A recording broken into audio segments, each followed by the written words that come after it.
Halo, selamat pagi anak-anak. Kembali lagi bersama Ibu Ririn Pramita pada pembelajaran jarak jauh kita hari ini. Hari ini pembelajaran jarak jauh kita hari Jumat tanggal 4 Februari 2022. Anak-anak, sebelum kita mulai pembelajaran kita, langkah baiknya kita berdoa terlebih dahulu. Ibu akan bantu pimpin doa Bapa kami. Mari anak-anak, kita bersatu dalam doa. Atas nama Bapa dan Putra dan Roh Kudus. Amin.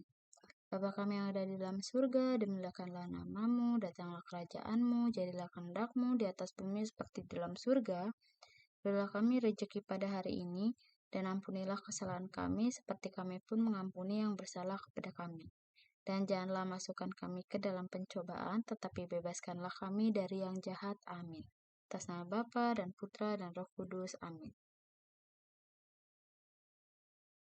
Anak-anak, tujuan pembelajaran kita hari ini akan belajar budi pekerti bab ke-6, pembelajaran ke-5.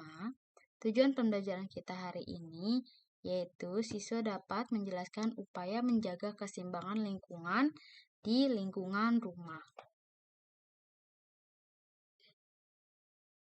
Mencintai lingkungan adalah cara kita untuk ikut serta menjaga keseimbangan lingkungan di masyarakat. Mencintai lingkungan dapat dilakukan dengan cara sederhana. Bagaimana? Apa saja yang dapat kita lakukan untuk menjaga keseimbangan lingkungan di rumah? Yang pertama, yang dapat kita lakukan yaitu mengurangi penggunaan bahan kimia yang bisa mencemari lingkungan. Misalnya, ini adalah contoh-contoh bahan kimia rumah tangga. Ini bisa kita kurangi penggunaannya misalnya dengan memakai deterjen yang ramah lingkungan. Atau kalau misalnya kita pergi ke minimarket atau berbelanja di mana saja, mengurangi penggunaan plastik. Kita membawa tas belanja sendiri yang tidak berbahan plastik. Itu berarti kita mengurangi bahan kimia yang bisa mencemari lingkungan. Karena plastik itu merupakan termasuk salah satu bahan kimia yang bisa mencemari lingkungan karena dia itu lama terurainya, membutuhkan waktu yang sangat lama untuk diurai oleh lingkungan sekitar. Terus cara yang kedua adalah mengurangi produksi sampah rumah tangga. Mengurangi produksi sampah rumah tangga itu misalnya dengan kalau kita berbelanja di suatu minimarket, misalnya kita berbelanja susu atau deterjen atau apapun itu barang, kita kalau misalnya dana kita cukup, kita lebih baik belanja yang ukuran besar. Kalau misalnya yang ukuran kecil, misalnya contohnya saja deterjen saset dengan deterjen yang langsung misalnya 1 liter kayak gitu. Itu kan deterjen saset itu misalnya satu saset itu ada 10 mili. 10 mili kalau misalnya untuk mencapai 1 liter berarti kan harus ada 10 misalnya harus ada 10 saset kayak gitu. Berarti kan sampahnya ada 10. Nah, kalau kita beli ya langsung yang 1 liter, berarti kita kan sudah mengurangi jumlah sampah kemasannya itu. Jadi kalau misalnya sebisa mungkin kita berbelanja barang-barang dengan ukuran yang lebih besar kayak gitu. Kalau misalnya memang toh kebutuhan kita misalnya 1 bulan kita bisa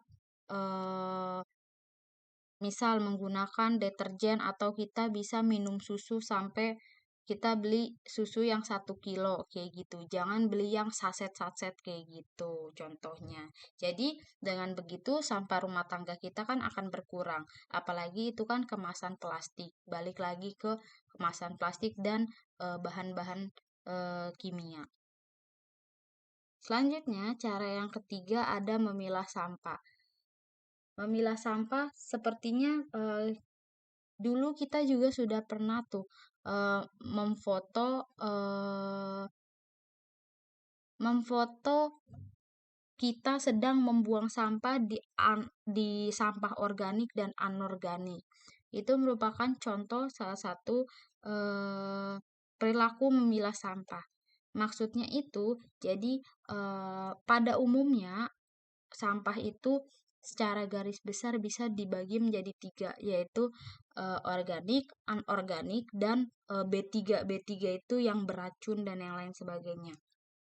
Nah, kita pilih sampah. Kalau di sini ada yang ada plastik, ada metal, ada e-waste, ada uh, glass, ada paper, dan ada organik. Organik itu bahan-bahan sisa makanan, kayak gitu. Itu, nah yang kayak gini mungkin ini bisa dibuang karena mungkin tidak terlalu mencemari lingkungan.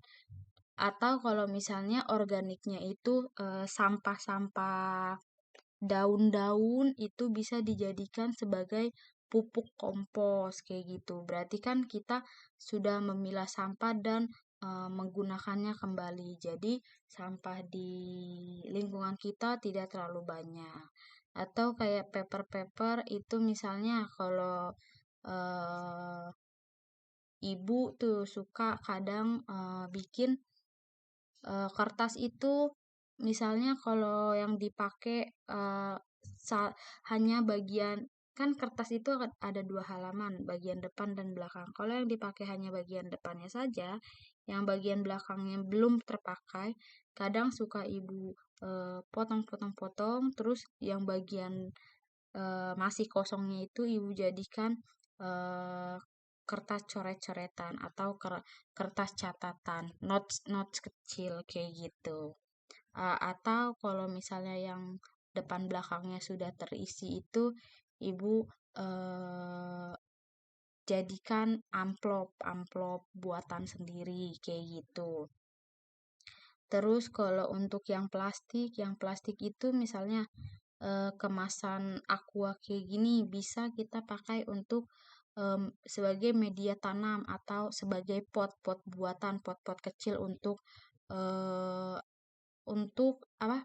Untuk tanaman-tanaman hias. Kalau kalian pernah ke sekolah, belakangan ini ada di dinding-dinding sekolah itu tanaman-tanaman hias digantung dengan bahan dasar dengan potnya itu dari eh, botol bekas kayak gitu dan yang lain sebagainya. Pokoknya kita pilih-pilih dulu mana yang plastik, mana yang anorganik, mana yang organik, mana yang beracun.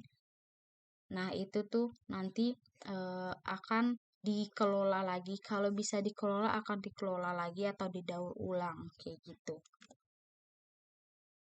Terus contoh sikap menjaga lingkungan di rumah yang keempat adalah menghemat penggunaan air. Kalian sudah pernah membuat posternya, poster penghematan air, itu misalnya kalau ada pipa yang bocor, itu segera diperbaiki agar kan kalau misalnya pipanya bocor, pasti kan ada yang netes tes kayak gitu di keran-kerannya. Nah, itu kan berarti membuang-buang air. Nah, kalau misalnya ada yang bocor seperti itu agar segera diperbaiki jadi airnya tidak terbuang. Terus menyiram tanaman secukupnya. Terus mencuci sayuran dan buah itu taruh dulu airnya di baskom. Jangan langsung dari kerannya eh, mengalir terus kita cuci di situ. Lebih baik taruh dulu di baskom biar airnya yang kepake ya sebaskom itu aja kayak gitu. Terus mandi secukupnya dan eh, kalau misalnya air yang tidak dipakai kerannya dimatikan kayak gitu. Jangan dibiarkan hidup terus-terusan. Terus contoh lainnya ada saat menggosok gigi itu kita pakai gelas atau pakai gayung gitu. Jangan dihidupin kerannya terus-terusan sambil kita gosok gigi kayak gitu. Terus contoh sikap yang kelima adalah menghemat penggunaan listrik. Contohnya, misalnya dari pagi sampai sore itu kan masih terang. Kalau bisa jangan menghidupkan listrik, pakai cahaya sinar matahari untuk menerangi ruangan kalian. Terus atau kalau bisa itu di jam 5 sampai 10 malam itu penggunaan listrik itu dihemat karena di jam-jam itu sedang penggunaan yang besar-besarnya secara global kayak gitu. Terus gunakan lampu LED. Sekarang kan sudah banyak lampu LED yang dijual-jual di toko-toko. Dulu kan masih lampu biasa, lampu bohlam biasa. Sekarang sudah lampu LED dengan watt misalnya kalau dulu nih ibu beli lampu itu minimal 45 watt kayak gitu, lampu biasa. Nah, kalau sekarang lampu LED dengan 10 watt aja sudah terang banget kayak gitu. Berarti kan wattnya itu sudah mengurangi penggunaan listrik. Selanjutnya, sikap yang selanjutnya yaitu mengurangi penggunaan kertas. Kertas merupakan bahan bakar lunak yang dihasilkan dari serat-serat pepohonan. Kalau yang belum tahu, kertas terbuat dari apa sih? Kertas itu awal mulanya dari pohon-pohon ini nih.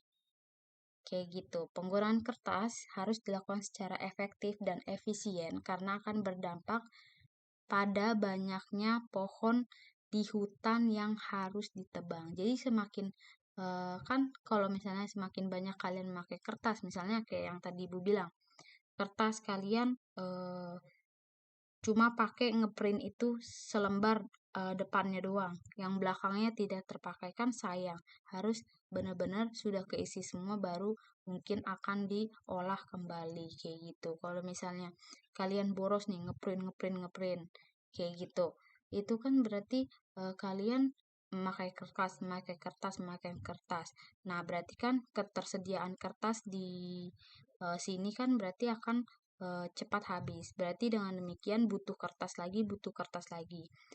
Kalau misalnya mau membuat kertas kan harus menebang pohon. Berarti nebang pohon lagi buat bikin kertas, nebang pohon lagi buat bikin kertas kayak gitu. Lama-lama kalau misalnya tidak sesuai, misalnya penggunaan kertas yang sangat banyak tapi pohonnya kalian tidak mau menanam pohon kayak gitu. Itu kan berarti akan mengurangi jumlah pohon di sini dan akan merusak lingkungan juga kayak gitu. Terus yang terakhir, sikap yang terakhir yaitu menghindari pemborosan bahan bakar.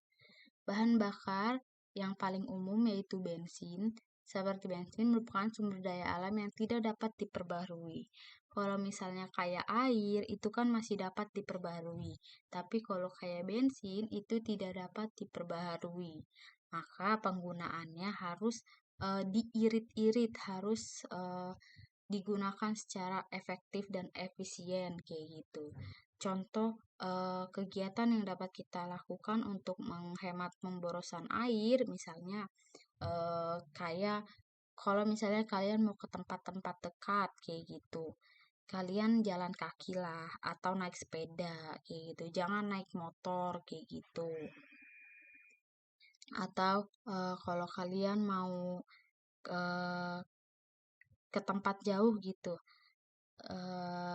kalian naik kendaraan umum karena kan kalau misalnya kendaraan umum bisa bawa banyak orang hanya dengan satu kendaraan. Kalau misalnya kalian naik kendaraan pribadi, mau itu motor, mau itu mobil kan berarti cuma 1-2 orang untuk satu kendaraan kayak gitu kan. Berarti lebih banyak memakan bahan bakar kayak gitu. Seperti itu anak-anak materi kita hari ini. Semoga kalian paham, kalian mengerti, dan dapat kalian terapkan sikap-sikap di atas dalam kehidupan kalian di rumah. Seperti itu. Terima kasih anak-anak. Sekian pembelajaran kita. Sebelum kita tutup, mari kita bersatu dalam doa. Mari anak-anak, Ibu akan bantu pimpin doa Salam Maria. Kita bersatu dalam doa. Atas nama Bapa dan Putra dan Roh Kudus. Amin. Salam Maria, penuh rahmat, Tuhan sertamu, terpujilah engkau di antara wanita, dan terpujilah buah tubuhmu Yesus. Santa Maria Bunda Allah, doakanlah kami yang berdosa ini sekarang dan waktu kami mati. Amin. Atas nama Bapa dan Putra dan Roh Kudus. Amin. Terima kasih anak-anak. Sampai bertemu pada pembelajaran selanjutnya. Bye. Tuhan Yesus memberkati.